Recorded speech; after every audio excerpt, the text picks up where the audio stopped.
Let's add another voice to our conversation. Joining us now in studio is Elizabeth Wydra, the president of the Constitutional Accountability Center, a public interest law firm and think tank based here in D.C. Elizabeth, welcome. Great to be with you. Let me start with the question that I began with for Professors Rosen and Fitzpatrick. Just your general sense of the hearing, both the structure of it and the testimonies we heard from Professor Ford and Judge Kavanaugh, and how all that might affect the ultimate big decision about whether Brett Kavanaugh should become an Associate Justice of the United States.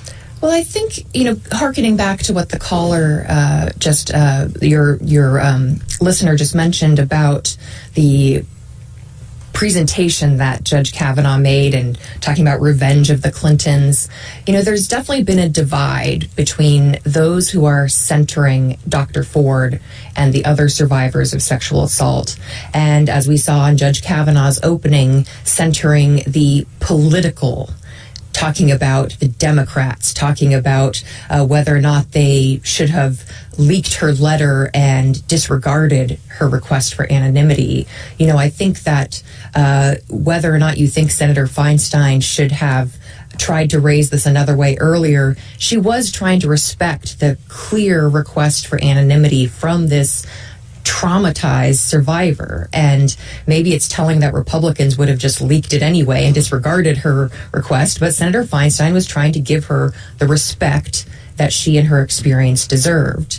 And I think that trying to make this part of a political game, like she came up with this decades-long con to try to stop Judge Kavanaugh from getting to the Supreme Court, is frankly offensive. It's offensive to her and her experience, and to the many, many, many, many others who have experienced sexual assault and have not come forward because of fear, because of shame, because they worried, frankly, that what we might see in this case would be true for them, that they would finally find their voice and the courage to come forward, and it would not matter. I wonder, Elizabeth, if there was any way around the politicking of this, if it was just bound to happen no matter what. I mean, we got a lot of comments very critical of the Democrats, alluding to what you just kind of referenced there. Ev emailed, "The Democrats are showing their ugly side, and the people see right through their deception. They should be ashamed, but that would require morals, which they lack." And Joe emailed, "I'm a moderate conservative, as are most of my friends. We have discussed the Kavanaugh hearings and Democratic senators' behavior extensively. If the Democrats think their behavior will go unanswered, I'm afraid they're mistaken. This entire process needs to be overhauled." Well, I think that most people would agree that the nominations process for the courts, both the lower courts and the Supreme Court, is broken. It's certainly a problem, but I think that that's kind of a dodge. Okay, let's talk about that. But let's first talk about Dr. Ford and her very credible testimony and allegations and what it means for Judge Kavanaugh getting a job promotion to the Supreme Court. I think it's very important to note this is not a criminal trial. No one is at this point trying to hold him criminally liable. So it isn't a beyond a reasonable doubt kind of thing. It's a let's try to get all the facts, which is what the FBI investigation should be doing, and I think we'll get to that soon, and then decide whether or not this is someone among other possible candidates who should be elevated to the Supreme Court. And I think a lot of people would say if there's a doubt for the integrity of the Supreme Court, then you should vote no. It doesn't mean you think he should be locked up in jail forever and ever, but it does mean that perhaps he should not be elevated to the Supreme Court. Yeah. Senator Flake and Senator Coons of Delaware, Democratic senator, both spoke on 60 Minutes in an interview that aired yesterday. Scott Pelley asked a question to Senator Flake that provoked a very telling answer. Senator Flake, you've announced that you're not running for re-election, and I wonder, could you have done this if you were running for re-election? No, not a chance. Not a chance? No. Because politics has become too sharp, too partisan? Yeah, there's no value to reaching across the aisle. There's no currency for that anymore. There's no incentive.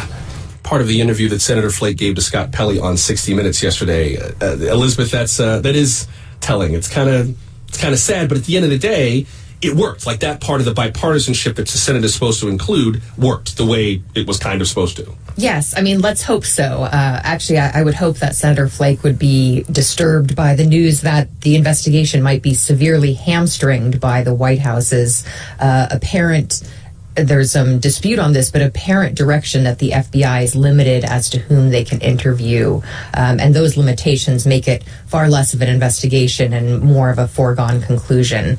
But I think that shows that, well, the political lens governs when it comes to our elected leaders, unfortunately. I think that Professor Fitzpatrick actually is a little bit wrong when he thinks that that's true for the entire nation. I think that the person who called in about the folks that he was overhearing at dinner believing Dr. Ford, they believe her because they saw her and because they know from personal experiences of themselves or their loved ones that people don't come forward until they have to. And to see her emotion and her credibility was incredibly important.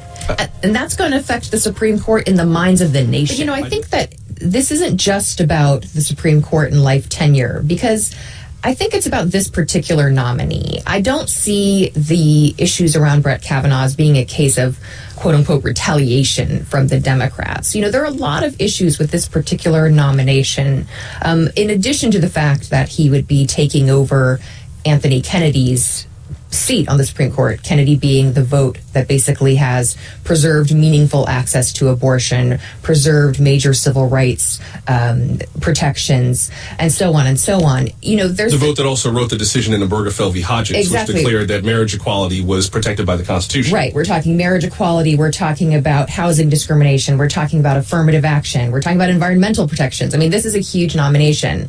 But this particular nominee comes with a lot of issues. My organization, Constitutional Accountability Center, opposed him after the hearing based on his record, because we looked carefully at his cases and saw that his views of individual rights did not square with the text, history, and values of the Constitution. His views on, frankly, extreme conservative views on the way that the government should work are, we think, again, out of step with the Constitution. And then there are people who raise the, credibility issues, as Professor Rosen was just discussing.